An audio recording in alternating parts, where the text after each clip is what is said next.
Hey everyone, welcome to our third episode of our live chat. We had to move over to the TLD live chat channel because apparently the YouTube algorithm hates itself.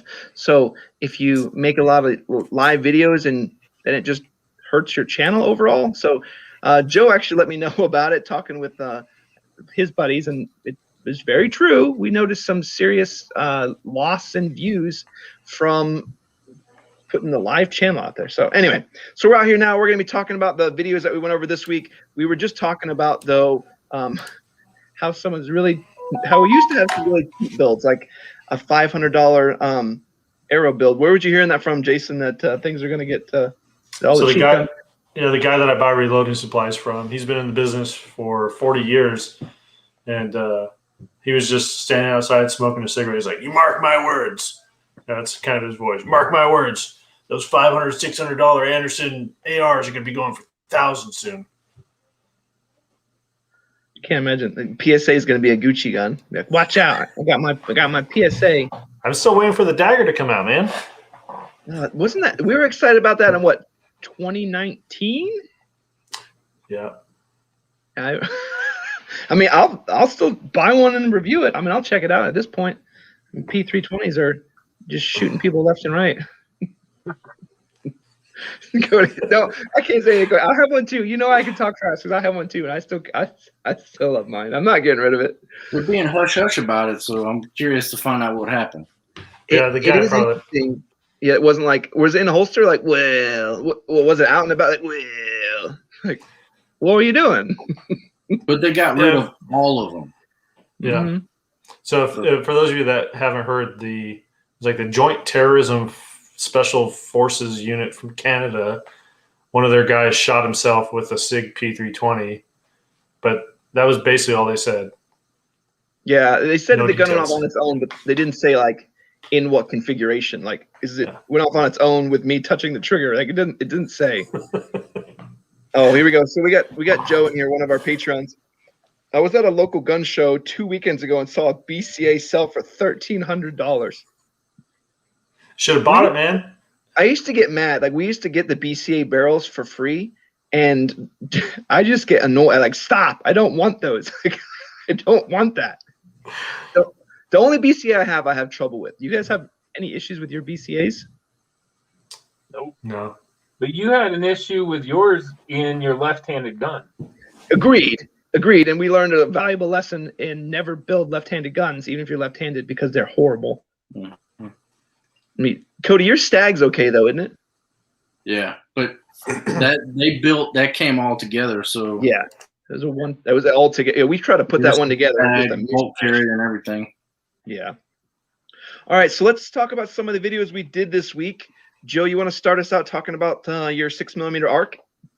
Yeah, so hopefully everybody watched it. I know that the beginning of that was all about the numbers. I'm sorry for that, but it's a necessary evil in order to move on to the next set. So I ended up getting my ladder load built, and I found my perfect little match of powder, right? I mean, I'm not a great shooter. I'm going to say that up front. I'm not the best shooter in the world. And yet I was able to shoot a .48 MOA at 100 yards. So I'm stoked with that. And I have the target. The biggest thing for me was just the 0.1 grain, how big of a difference that made. You know, when you're watching it on the video and I'm shooting, that's 28.4, that's 28.6, and this is 28.5. So, I mean, that's the biggest thing. It was eye-opening for me, was that 0.1 grains can make that big of a difference. So, I mean, it cemented in 6mm arc in my eyes. I think it's going to be a great round. I just hope this whole powder, primer, projectile casings, I mean, it's getting worse every day trying to find anything. So I hope that will kind of, get better so I can keep developing this and find the perfect loads. But I mean, I set out to make a gun that'll accurate in an AR-15, right? So I've done that. I've gotten further with 6mm arc than I ever did with 224 Valkyrie.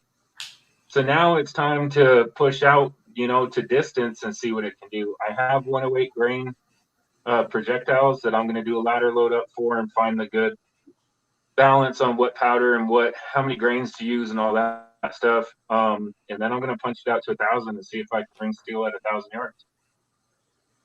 Now, I know we ended up finding some powder finally. Jason found it like rummaging around. How many bullets can you make with one of those canisters of powder? I mean, it kind of depends. Like I said, I'm developing this with Sean from We Like Shooting. We're both doing it at the same time, so we're splitting the cost on all that. So realistically, I'm only going to give you about half of that pound of powder. So I'm guessing that I can do another, a couple ladder loads, and I'm going to load up about 40 rounds a piece of 105 and then 40 rounds of the 108s once I figure out my powder load. And then I'm going to punch it out. And I don't know how much powder I'll have left over on that. Jason also sent me some, what, Jason? So they're grain? 95 grain, some Nosler 95 grain ballistic tips, and some Hornady 95 grain. I think they're STXs.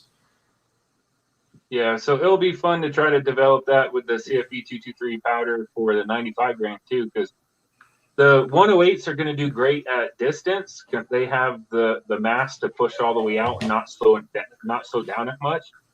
The 105 or the 95s are going to come out of the barrel a lot faster, and those would be a lot better for like a hunting round.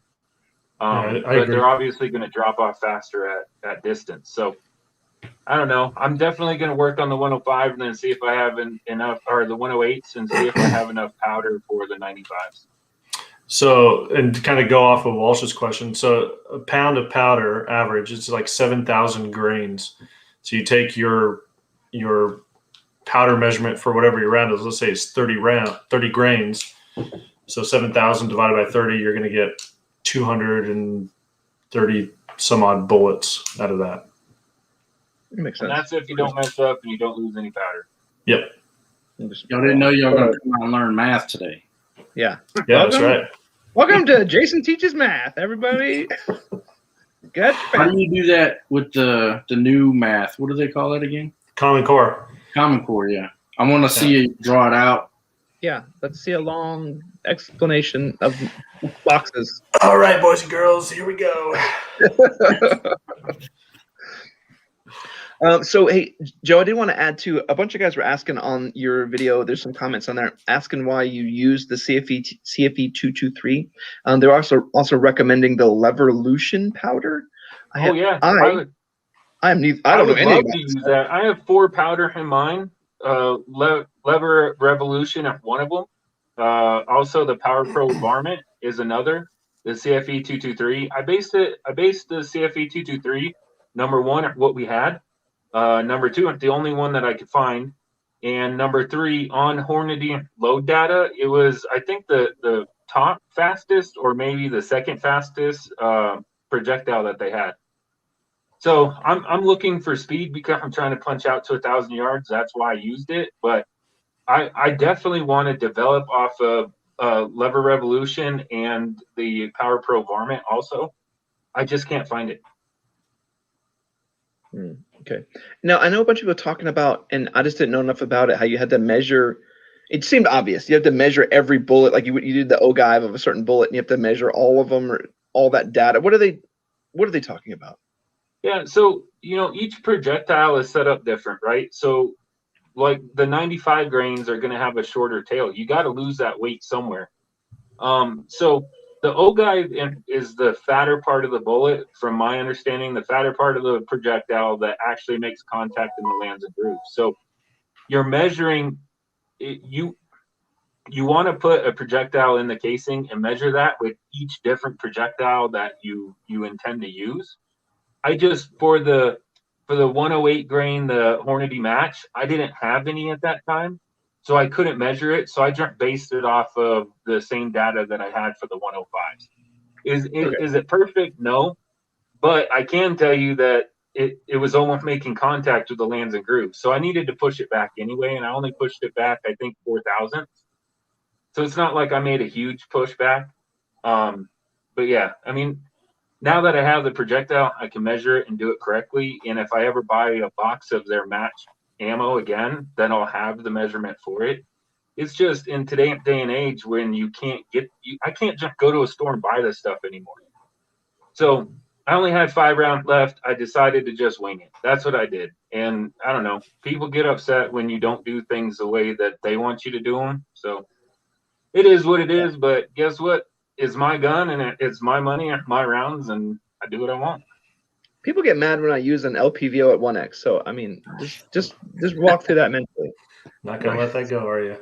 No, I think it's been in every chat. It's in every chat this time. I complain about it. I'll bring the dead horse next time. Yeah. But I mean, if you think about it, the fat part of the round, that's what you want to have backed off your lands and grooves, right? So I'm using the same tool. Yes, the projectile is slightly different, but normally that extra weight is incorporated into the tail of the round. And where it makes contact with the lands and the grooves is going to be the same spot for a 105 compared to a 108 compared to a 95. I'm trying to get that fat part of the projectile off of the lands and grooves. So is it perfect? I don't know. I don't do this enough. Jason could probably speak more to it, but is it perfect? No, but I know that it needed to be pushed back. It was 1,000th off of the lands and grooves of my chamber. So it needed to be bumped back. Yeah, it makes sense. Cool. So how are you feeling about going out to? I mean, you've already gone out to 300, just not with your actual set round. How do you feel about going out to 300 with the current setup you got? I think it's going to be a learning process for me because I've never done it. Right. I mean, I've shot pretty far, but just walking rounds into a target with a 4x scope, or something like that. I've shot pretty far. I've shot little fuzzy critters out to 400 or 500 yards with 223, but I've never tried to shoot at 1,000 with any rifle. So I think it's going to be a big learning curve for me. I think it's going to be more about me than it is the gun. So I'm trying to take the human element out of this a little bit just to give our viewers like what the gun and the round are capable of, not what I'm incapable of shooting. So Caldwell was nice enough to send us a hydro sled. So I plan on taking that out, and then I can at least, it doesn't matter about windage at that point, right? So I'm going to put the rifle in the hydro sled. I'm going to put a target out at 200 and at 300. And I'm just going to shoot it out of the hydro sled and see what it groups at. I'm not going to, I'm going to kind of guess on the elevation and the windage a little bit. But once I shoot the first round, I'm not going to touch it, and I'm just going to send 4 more rounds after that. And hopefully, I get some data that I can at least show the viewers on what the projectile is capable of and what my specific gun is capable of. Because you got to remember, this is all put into a sub $1,000 gun. I mean, my handguard on that gun is an Acme machine that cost me like $25. The bipod on it is off of Amazon for $25. The scope that you dog me for all the time was a $350 scope. I think the most expensive part on that whole gun is the loose stock, which went, $130? Besides the optic, which went $350, I guess. But yeah. I mean, it's got a nice trigger in there too, under a couple $100 almost. Yeah. So I didn't want to interrupt you talking, but I was just getting a link for everybody to the hydro sled in case they're interested in checking it out. Yeah, I mean, it seemed pretty cool. It seemed it's built well. The bolts were kind of a little tough to get lined up for the back part of it where your stock goes into, but I mean, if you just drink a beer and take your time, it's fine to put together.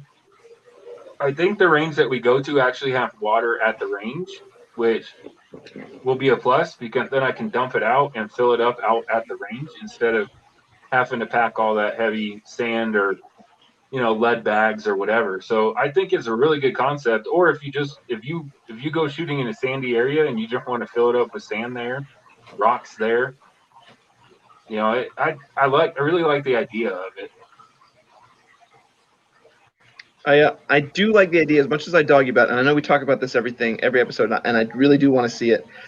I will love to see you just ring and steal at 1,000 with a junk gun. I mean, we laugh about how funny it is, and you call me kind of the snob of the group, but I really will be proud to see and be able to rub it in a ton of people's faces. Like, oh, you need this Geisley handguard. Like, no, you don't. Like, you could still do it with junk. Like, doesn't matter. Like, yeah, it makes it better, but we talk about diminishing returns. Like, yeah, you can still see it. You can still see the target with the optic. Yeah. I mean, it's not as clear as the glass could be, but supposedly the turrets track real well, and I'm experiencing that too, that they track well. I mean, besides tracking well and at least clear enough glass that you can see, what else do you need in an optic? I mean, I didn't want to be one of those people that spent more in their glass than they did in their rifle. One thing I do like about that Athlon optic is when you turn on the illumination also, it lights up the entire Christmas tree. And some people may not really care about that, but it's really helpful when you can see it all. Some of the others only light up the cross, which then you can't really see all the other markings. So it'll be off. And I'm like, how much was off? Like, I don't know, miscellaneous black dots. I can't see it.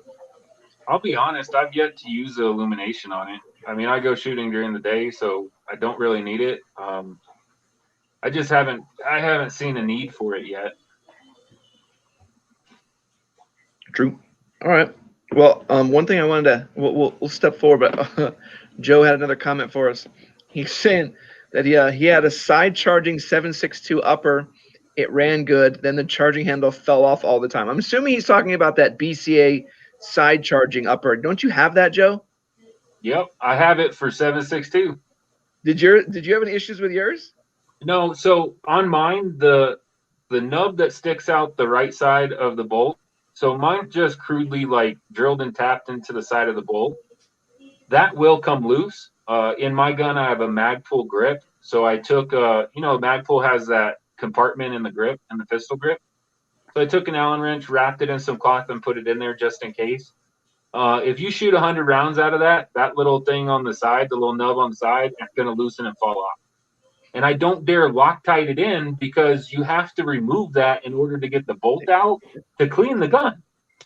So, but luckily, I thought that might be a problem, so I got a dual charging one. So I have the side charging, but then I also have a typical AR charging handle. And the only reason why I bought that and why I did that was for nostalgia, because AK-47s are right side charging guns, right?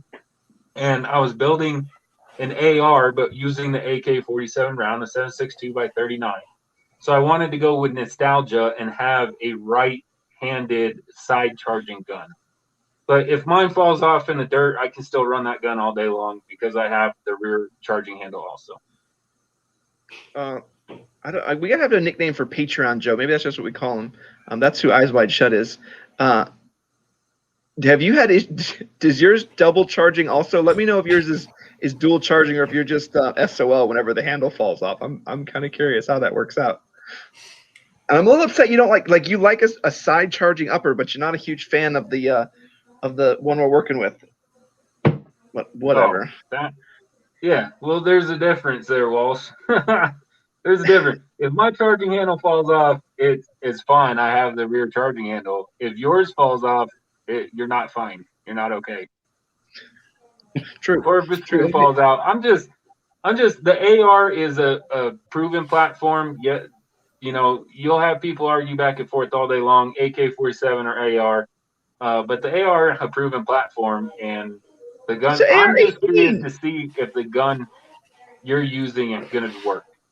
It's still an Armorlight platform, AR-18. So that's the next generation of the AR-15. It's 3 deadlier than the AR-15. 3 more. It's 3 times more salty. So watch out. I like that a piston driven, right? It's a piston driven upper. I'm really interested to shoot it. Like I've never shot a piston upper before. I'm betting it's going to feel a lot like the Strybog, which is going to make me super happy. Because I love the Strybog. Cody's not pleased either. Well, he'll probably come out and shoot with me. He can dual wield the Strybog and the BRN. He's gonna be so happy. Say no. He's gonna say all kinds of like die-hard quotes too. I do want to shoot it, but I don't want to be seen shooting in it. And I don't want any video of me shooting it. The Strybog? No, your Oh, the that- PRN? Oh no, I think Yeah. it's awesome. So Joe said a guy told me to use a lock washer on it after I sold it. Yeah, that would work. Yeah, I was thinking about the same thing, Joe. It's a home defense gun for me. Mine's an AR pistol with a 10.5-inch barrel. I don't shoot it as much as I probably should shoot a gun. I probably put 200 rounds through it since I built it over a year and a half ago. I just have it around for the end of days type stuff. You see what he said? His isn't dual charging, so he's just SOL when it falls off. Oh no, that's terrible. Yeah, I would have sold it too, Joe. I would have sold it too. But how is it? It's fantastic. It's great. You may just get a lock washer. You'll be all right. All right, let's press on. Jason, you want to tell us a little bit about your sweet TacPack? Funny is, Joe also Patreon Joe. He also hates TacPack, so he's going to definitely want to hear about your input. Yeah, so I had TacPack. I can't remember when it was. It was a couple years ago, and there were some boxes that were impressive. Like you'd get an AR-15 rail, or you'd get some hex mags or a nice knife or something like that. Like I have some pretty cool SOG knives, but then didn't do it in 2020, and so here we are back again. I thought it'd be good to do an unboxing because there's mostly guys that you see on there that I'd watched beforehand, like they're cracking this thing open and they're just ranting and raving about how great this stuff is. So after doing some research, like the TacFire anti-walk pins that came in it, that's made in the U.S. That's kind of cool. But I can't find anything about War Machine, that War Machine brand. Like you go to Google War Machine, hard case or the War Machine sling, like there's nowhere where you could buy it. It's almost like that company is owned by TacPack, probably is, and it's just their, I don't know, fill their boxes with junk. So Strike Industries extended bolt catch, that was a good one. I have those on a few of my ARs. And I'll use those targets, the sticker targets. But when you add it all up, I think the MSRP for the stuff that I had was like $66, and I paid $55 for my box. So on sale, I should be able to beat the price of that subscription. But because I love you guys, I'm sticking it out all year. I'm going to get it every month. You'll see an unboxing. Didn't they send you multiple emails like hyping up this one? Oh, dude, they send you multiple emails hyping up everyone. So remember, I think I screenshotted something and I sent it to the group and I was like, what do you think they mean? It said something like a perfect fit for your pistol. So I was thinking, is it a holster? What's going on with this thing? It's a Lego case. It's a Lego case, yeah. Oh, that's awesome. Yeah. I like how you keep muting too with the other kiddos in there. Oh yeah, so my 1-year-old is at the glass door. I have glass doors in this den, and it's like the guy from Super Troopers, like licking the window. She's crawling away now. So that Lego box is still in the bucket of water outside. So it's supposed to freeze this week. I'm just gonna leave it out there. Didn't they say like something in that package was like they took over a year to develop? Is that what they were talking about? That box? I'm absolutely sure it is that box, because unless they took 8 months to develop an air freshener, I don't know what else it was. That thing had a gangster seal on it, though. Yeah, it did. We're laughing in the comments like, why does a gun air freshener smell like pine? And I honestly don't know what the scent is. So my scent is still very muted because of COVID. So I put it up in my work car. And when you put a new air freshener in your car, you hop into your car after, any amount of time, and it just like hits you like a ton of bricks, whatever that scent is. I get in my car, man, I can't smell anything. It smells just like an AR. Like yeah, I don't know if they can make it oil for like brass. Jason, Harry Baloney is here. He's asking if it's still in the bucket. Still in the bucket, Harry. Yep.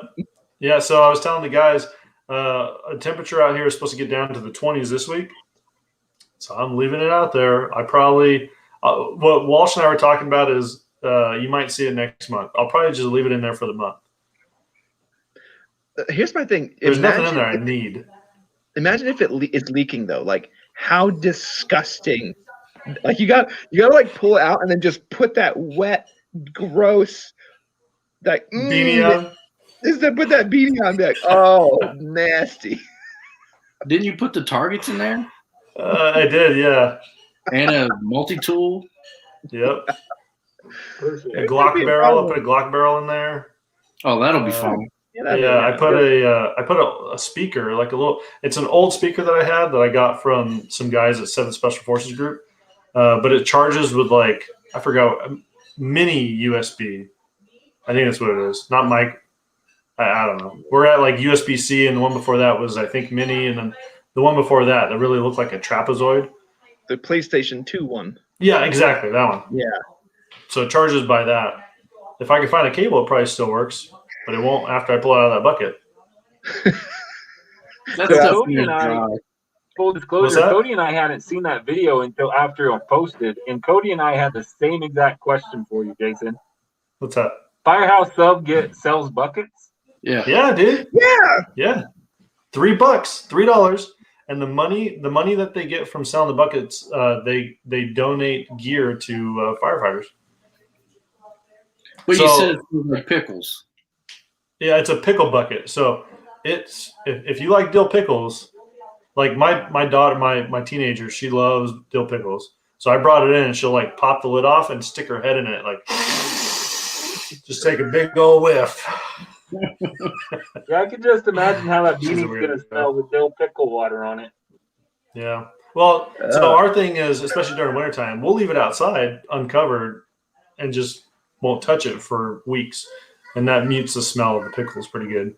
Because we tried washing it, like putting vinegar in it and rubbing it with like salt, and no, it doesn't work.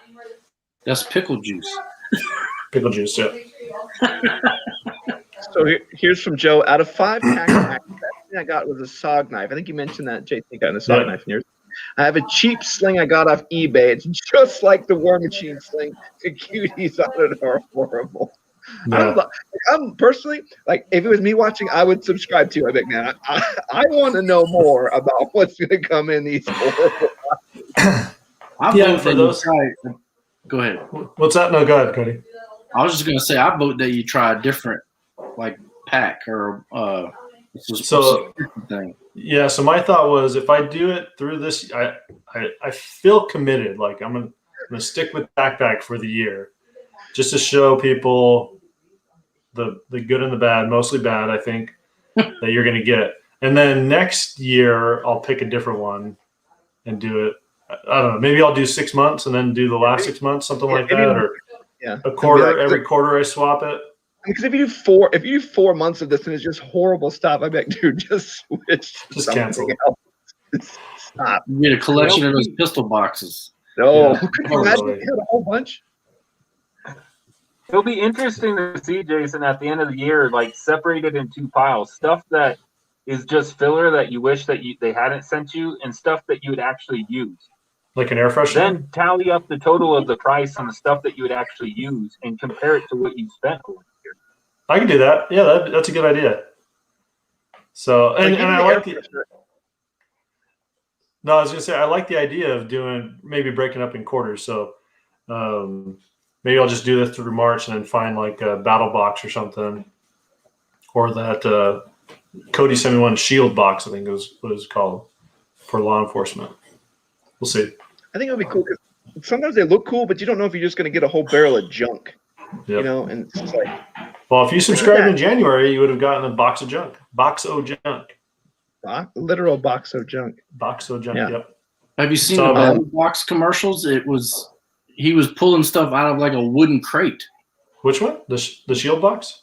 Oh no, the battle box. Oh yeah. Well, like they have 4 or 5 options, and it starts at like $30 and it goes up. They call it their knife. I think it's their knife of the month club, and it's $150 every month.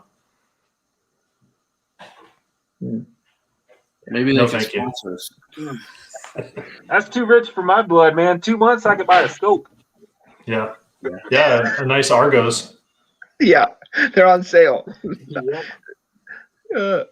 So Eyes Wide Shut, he did comment on how much he loves the Strybog. You could see he did the meme of the woman getting shot in the eye, and saying it's great. The women love the Strybog. So thanks for that. Thanks for the kudos. I like the Strybog too. Like to see those little memes. Wait a minute, that's not what that means. See, that's what those mean. Pull out my emoji sheet. See what those emojis mean. I think that was a Karen. Get a 12-year-old. Yeah, it was a Karen. Yeah, get a 12-year-old here. Have them decipher this. Emoji Karen. So the other video we did this week, I did those the proper boots. I don't think I've ever owned completely waterproof boots. That kind of shows you like how goofy I am. But I've always had like water resistant, which usually means nothing. Like, oh yeah, they're water resistant for a split second. But like these, I was able to wear those straight out into just in the snow all the time. Melty snow, water, it didn't matter. I was really kind of impressed by those. The only thing that drove me a little bit crazy is how long you had to break them in. Even after doing that ruck, I probably broke them in a good bit more because I had my feet a little bit torn up from doing that, just because I didn't break them in enough. But you guys have used proper boots before, haven't you? I don't know if you have in your time. No? Yeah, so I have a bunch of boots. I will say, Welsh, that if it took a long time to break in, that can be a good sign that they're going to last a long time also. So boots that last a long time take a long time to break in. I love the Rocky boots that I have. What are they, Cody? The SV4s or whatever? Yeah. No complaints about those boots except for how fast the sole wears out of them. So I'll wear off the entire sole where there's no more sole left in about a year to a year and a half. I've been running those Danners. I know ever since we switched over, I picked up those Danners, and they're nice. But like you said, they take zero time to break in. You can just throw them on straight from the store. But they're just not super protective. There's not a whole lot of ankle support. It's not something I would recommend somebody like puts a bunch of weight on the back and then go hike around. Like I don't recommend that. You're probably just going to roll your ankle. Those aren't doing anything but a little bit of fat. Yo, Cody, did you guys ever get issued those Danners? I got issued a pair of Danners before deployment. Yeah, and the BAM's gear. I love those things, man. Yeah, I wore them to Sea-Talk and did land nav in them, and then I never wore them again. Yeah. So I forgot it was like they're super heavy. Man, they are very heavy. They are very heavy. Yeah. But that's my go-to hiking boot right now. Yeah, it's like a hiking boot. It's not like a military boot. Oh, okay. Yeah, it's probably similar to what I had then. No, it's below the ankle. It's not even above the ankle. They're good, but the soles on them are about this thick, so you get no dexterity underneath your feet. And they have to weigh a couple pounds. I don't know what they weigh, but they are heavy. They're pretty waterproof. Yep. I had to get in a creek and go after my sidearm in land nav, and they worked. Can we hear that? Hold on. Yeah. Can we pause for a minute at how your sidearm got into the creek? We're recording, right? Yeah. I'm gonna watch this again, please. I'm retired now. It was just the little training blue gun, right? But when they were teaching us like how to set your gear up, they're like, "Hey, this stupid little lanyard that you got in BAMs, you need to use it." And we're like, "Nah, that's stupid. That looks gay," or sorry, that looks ridiculous. So I didn't put the little lanyard on my pistol. And so we're doing land nav. I'm bebopping along. I'm doing really well. I'm getting all my points. I get to one point, I radio in. They come back and they're like, "Hey, you're good. Check yourself, hydrate, check your gear, and move on." So I take a little sip of my water. I'm checking my gear. No pistol. I'm like, oh. So I had to reverse my azimuth and go back.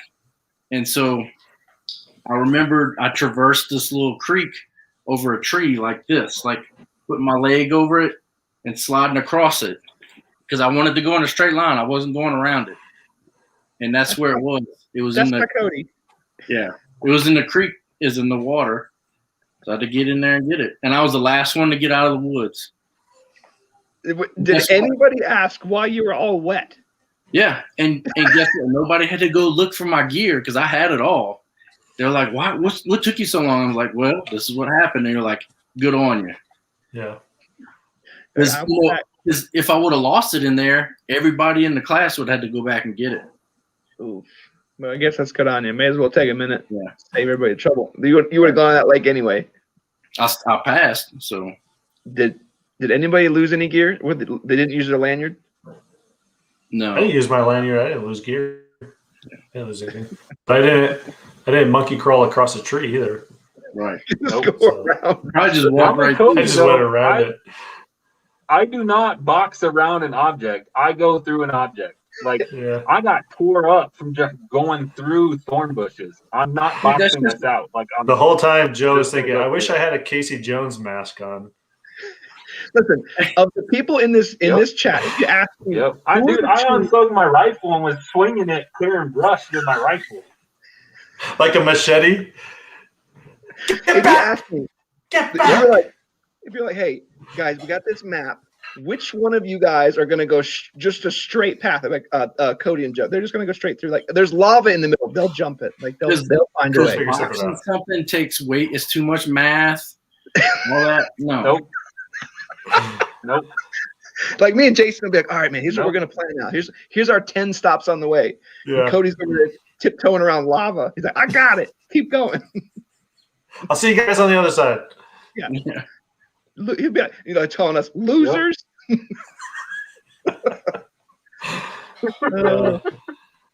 So yeah, I like the boots. I'm gonna. I talked to Allison over at gear.com, and she actually asked if we would do an update and like go on a trip or use them some more, or after like 6 months or so, say how they did. And then so I was like, cool, yeah, I can do that. I can just share experience with it. She did want to make sure that you put. I'll do that comment in a minute. She did want to say, Jason, to make sure to add some of your exped thoughts to our chat today too. Okay. But here we go. So Joe says, I saw a video for a battle box. It literally sent stuff to survive a nuke. Had a gas mask and a cheap Geiger counter. That's the one thing I'd want to just go ahead and go budget on is a Geiger counter. Yeah. I think everything's clear, guys. Yeah, it's like it's not clicking. Like, where'd you get that from? Oh, this is the Amazon version. Like this I saved $12 getting. Box. Yeah, just keeps going off and you can't turn it off. Oh my God, Jason! Imagine if you said that. Like, where'd you get this from? It's from a subscription box. Like, no big deal. We're totally good now. Yep. Yeah. It just keeps going. I'd be like, I'd look at it and I'd shake it. And I'd be like, hey, Walsh, take your mask off and see if this is working.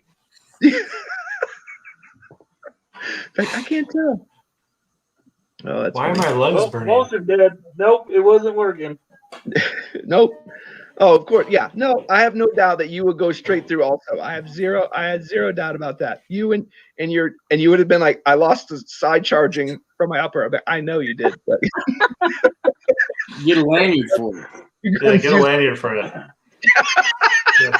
I mean, the best if we see Put him, some he has paracord on that bad boy. he has like just a rope tied to his side charger. Like, what is it for? It's like hooked to his belt. Like, it's for when it falls off. I know where it went. Like, Have you guys ever had any experience with the Army? Like the Army little. dummy ties everything. Like they even dummy tie a drip pan to the front of their truck. where's it gonna go? They're gonna leave it. Exactly. I don't know. Well, But they have to put drip pan underneath any M series vehicle, even if it's not dripping, and they dummy tie it to the front bumper. It's probably because it's accountable to some private who, if it gets lost, he's going to have to write like a report on where it went. Yeah. But like $8 with Cody's drip pan. incident, they're all going to be lining up, arm in arm, walking an entire field, Doing like a fob looking lock. for a drip pan. You guys know as well as I do. That drip pan is worth $8 at Harbor Freight and is worth $600 to the military. Like, well, we got to get that $600 drip pan back. Like, what the heck? That's ridiculous. Agreed. All right, so let's lead into, and everyone in the chat, the biggest thing I want to share too, and Eyes Wide Shut, Patreon Joe was talking to me about this earlier. please tell us things that you want to see. Something that actually happened this week that I thought was really cool. There was a comment that was made on one of our Area 419 posts about a muzzle brake, and they're like, "Hey, is it better than this?" I don't even remember, what is that, Apollo Max? And I was like, I don't know. I've never heard of that. And then I was like, you know what though? I'll message them. So then I messaged the guys over there, and I was like, hey, someone in the comments asked if we could try out an Apollo Max. And like, sure, we'll send you one. I think we had it, like I got it in the house today. So it's kind of crazy that we could go from, comments to getting product to check it out for you. So seriously, particularly people that are in this chat, I know we've been talking to you guys a bunch, Joe and Harry Baloney, I love you. If there's stuff you guys want to see, we can probably get it. Don't be surprised. So what I'm trying to say is, give us recommendations for products so we can go get those things, and we're not just getting random things. And like, oh, did you guys want to see these M&Ms? Like, no, we don't want to see that. So keep giving us good ideas. That's what it's mostly been about so far. It's the stuff that we like. But if there's stuff out there that you guys like, we may like it too. Especially if you like what we like. Hey, we're all a big team, so yeah, let's try it out. Yeah. Oh, and in that case, Walsh, I think I saw a comment the other week that said, "Is the Ruger precision rifle better than the Tikka?" So I'll do it. I'll message. And this can go. I'll gladly share this. Those folks over at Brownells, they are fantastic.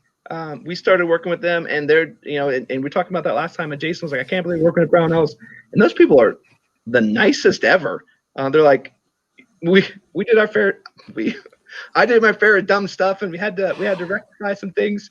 But they're great. They're all about supporting our channel and giving us whatever they can do to help us out. I wouldn't be surprised, Joe. I bet you I could pull it off. I'll ask them. We'll take a drive out there. Yeah, that's the thing. Me and Cody will go out and see him and come back with a RPR. Like, here we go. That was fun. I mean, we got the optics for it. Let's do another. I need another 6.5 anyway because I want to run them side by side. I want that Savage Predator. That impulse. Yeah. Is that the one? So have you guys? I don't know if you Lefties. guys. Me and Cody were kind of loving on this Savage Impulse because we're lefties, and my Tikka is a lefty, and it's super rare to find. But the Savage Impulse, you can actually, Cody, like flip the receiver. No, it's a straight pullback. It's not like a traditional bolt, where you lock the lugs. So I'm probably going to sound really ignorant saying this because I don't know much about it. But instead of locking lugs like a regular rifle, it has 6 ball bearings. And so when it slides into the breech, those ball bearings expand, and that's what locks it in. And this goes up to what is it? Lapua, like it can handle that round. So they're saying, hey, this obviously, it can't go like 50 BMG or anything, but it's handling these big rounds, and it's just a straight pullback. And you can, and so basically, you take a screw off, and you can take the handle and put it on the other side, and you can adjust what kind of angle it's sitting at. Nice. That's cool. Yeah. Yeah. How much was the MSRP on that? A lot. I've seen on their site it's like 1,300, and then I found it a couple other places it's right above 1,000, but they're all sold out right now. That's right in that RPR range, and even the Tikka was. I mean, it was like 1,300 or 1,400 pre-COVID. Now it's stupid. Like you can't even get them. I don't think they even make left-handed anymore. They just stopped. Yeah, and also the Picatinny rail on the top is integrated into the receiver. It's made out of aluminum. Cool. Because the barrel is just like an AR barrel, where it has a little extension piece that's steel, and that slides into the aluminum receiver. So the breech and everything is in the barrel, just like an AR, instead of it being in the receiver. Yeah, that's cool. We'll try it out. We'll see. Get my hands on one. I'm trying to save my money and get one, but we'll see what happens. If you get it, what caliber are you gonna get it in? I want 308, but I'm willing to go 6.5. Both good options. Because 308, I think would be, well, who knows, but I think it would be easier to find than 6.5. Yeah, 6.5 is pretty popular, I think. I'd say probably whichever one you find first is the one you go with. I guess just let fate decide. Just roll those dice. We have a Apollo Max muzzle brake if you have a 6.5 though. Yeah. We haven't got to try it yet, so I don't know if I want to give it away yet. Maybe you get the Area 419. I don't know. We'll see. Maybe it'll be a shoot off. See which one they like better. Hey, get the RPR in 6.5 and then bring them both to Colorado. I'll paint them both, but you got to leave the RPR with. I'm good with it. I'm good with it. So, and that's one thing you guys may not know is that we actually started. We should have done this. We were supposed to do the TLD history one of these live chats. We're running out of time to do it this time. Maybe we'll do it in a different episode. But when we started, Joe started making knives, and we'll get into the deep history of it next time. But then he started Cerakoting. So all the guns that you see on our channel have actually been Cerakoted by him, and they're really well done. And we have some candy paint that was given to us like a year ago. I need to just pre-COVID. I didn't want to break down the Tika because it was shooting so well. Last thing I want to do was screw it up. But I need to break it down and just send it to him and let him paint it. My plan was to go visit him in Colorado and just do it ourselves instead of waiting. It's still kind of the plan, so we can go out and visit. Maybe I bring Cody with me and make Jason show up too, and then we paint some guns. If we do, we'll do a bunch of videos from that. But eventually, we'll bring the Tika at least, and we'll try to. Where's Brownells at? We'll try to bring the RPR too. Yeah, Brownell's the opposite way, but yeah. It's funny. All right. Well, we got a little bit of time left. Let's talk about some of the things we're going to be doing this week. Jason, you're going to be bringing us a whole bunch of stuff this week, and I got one. Oh, I'll add to that. We have a release schedule. So Jason's videos are always going to be on Fridays. Mine are always going to be on Sundays. And then we're going to be sprinkling in, if Joe gets a cool release or Cody gets a cool release, those will probably be on Tuesdays. Tuesdays are kind of be all wild card, but just know that Jason's release day is always going to be on Friday, and then mine will always be on Sunday. So Jason's taking Tuesday and Friday this week. Yeah. So what are you working on this week? So Tuesday we got into we were contacted by a guy, Chuck, with 1441 Gear down in Texas. Fantastic company, small business, and make holsters. And so he wanted to send us a couple holsters. I got one that's going to Joe. It's going to be a drop holster for his CZ. And then I have an outside the waistband holster for my XD. So I think it's really well made. I took some pictures and sent it to the guys. So my current outside the waistband holster is like a Raven concealment, and it holds my Glock about 2 inches away from my body. So this Paratus, that's what Chuck is calling them over at 1441 Gear. It was at like 1.5 inches. So brought it in, or 1 3/4 inches. It brought it in just a little bit tighter, and it's kind of a funky looking design, but it works really well. The way that you kind of have to route your belt through the loops forces it to stick a little closer to your body. I'm not big on inside the waistband, although I'm thinking about seriously giving appendix a try.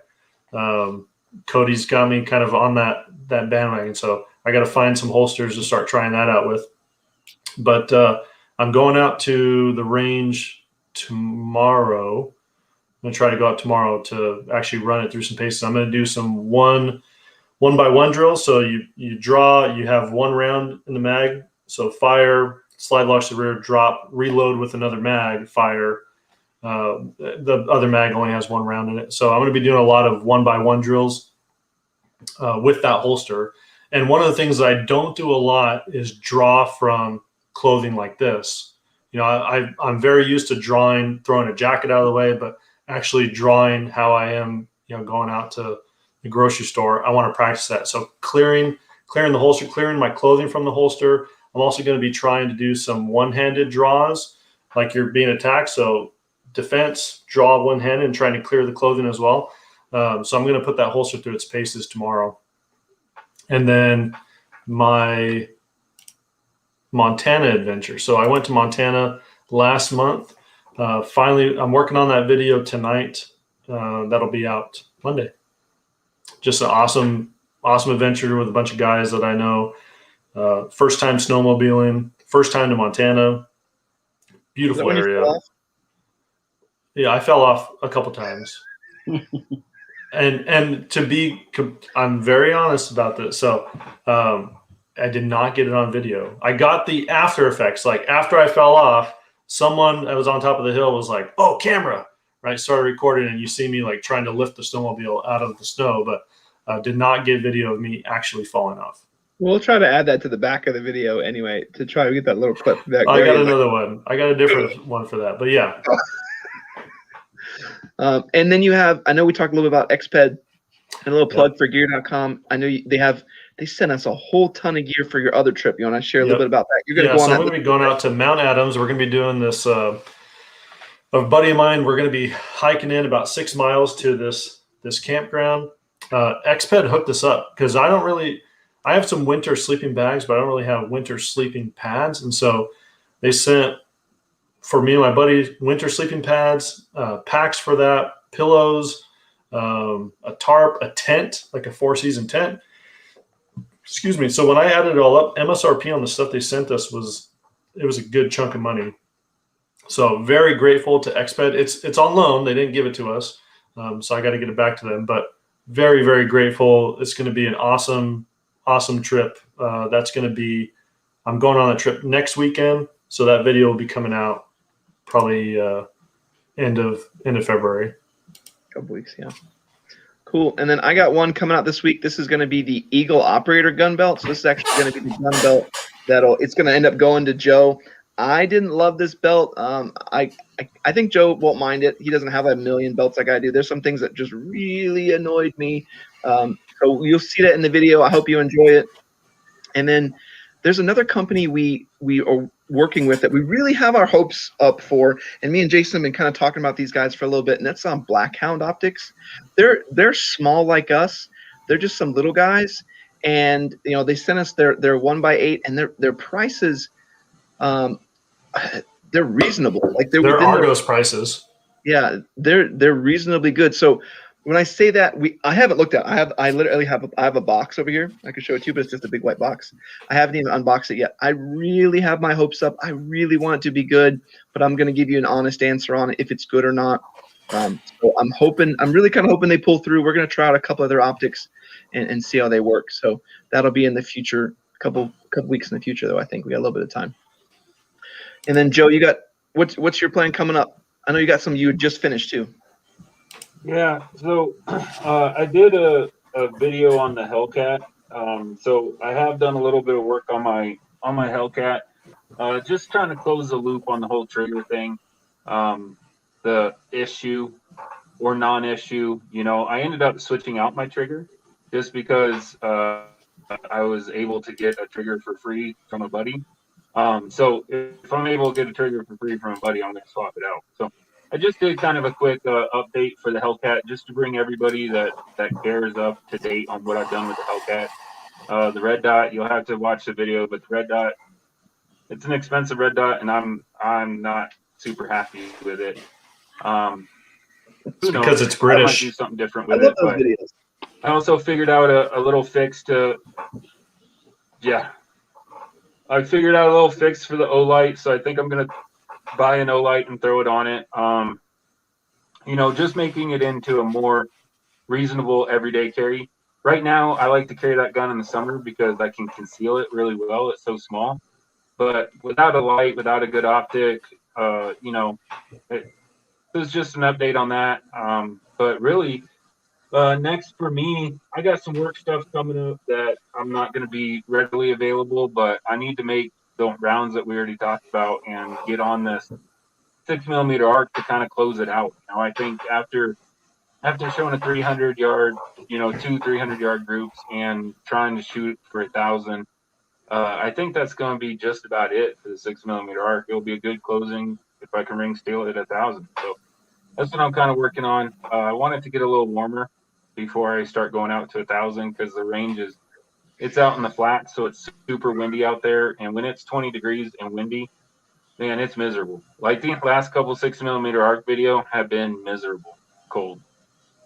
But it shows my limitation of my gear, so it helps me out in that way. But I keep saying the same thing. I'm like, I gotta wait till it warms up. Like, no, maybe the snow videos will look cool. Like, no, that's horrible. One thing I did want to add. I forgot to add this. Jason, actually, this week we're gonna start our reloading video. So he's doing a cool little series going from the very beginning, like no knowledge, into, hey, here's the stuff you need, and then going into here's how you actually use it, and then eventually going into making actual ladder loads and what that means. So kind of a 3-part series to go from the very beginning of no knowledge at all to, okay, hey, I'm putting all this together and I'm actually putting it to use and doing what Joe's doing and building my own set. So looking forward to that. So it's going to be pretty cool. That's going to be coming out. That first one comes out on Friday. We totally forgot about that one. Yep. All right, Cody, what do you got your eyes on? What do you want to be working on? Well, I'm kind of need to make a schedule with you because if I'm gonna do that PCC, I want to have some good video of it. So whenever I get some time to come and meet up with you to record that. Absolutely. Yeah, I got a 97 TJ that I kind of been messing around, tinkering with. So that's been consuming my spare time. What optic is on that PCC? I forget. Is that a Romeo 5? Yeah. Okay. We got some optics we can play with for that too. I'm sure we got some cool stuff we can throw on it. All right. Well, I think that kind of covers all of our bases. I want to say thanks to everybody. I know it's kind of weird that we switched everything over to the TLD live chat, but thanks to YouTube and its awesome algorithm for having us shift everything around. So hopefully we can shift the masses over here and people kind of get the word. If not, if you could help get the word out that we've moved the live chat over here, I would very much appreciate it. Otherwise, we'll just hang out with you and you guys can hear all the cool stuff we're doing and you just don't share with anyone. That's fine. That's fine too. It's your own secret. All right. But thanks everybody. I don't know if any other last parting shots from the group. All right. All right, everybody. Well, then have a good one. Thanks for checking in. And we'll catch you guys next Thursday. We'll talk about our next videos. See you guys. See you.